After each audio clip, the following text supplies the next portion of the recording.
شهریار ظاهر سے وای چې تا نه وې چې د فن په ګوتو غواړم سنگار پیدا شوی یو فنکار جذبه چې وي د مینې د اختیار پکې بېسیار کړي ځان په ما نثار خیرازه په سپرلي سپرلي کې دا سیمه ګلزار بلبل شي په چغار او سندرې د خپلواک ازادۍ وایي په جار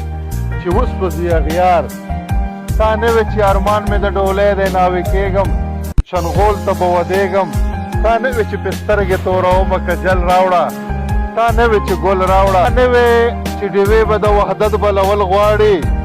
رڼا خورول غواړي زلمو کې به جذبې د کامولۍ زیږول غواړي پښتو به کول غواړي پښتو به د عظمت د بام په سر ودرول غواړي دا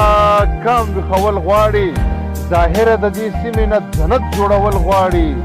ګلان پې کرل غواړي او نن ما د تخیل د باغ نه ډکه منګل راوړه دا نه وي چې ګل راوړه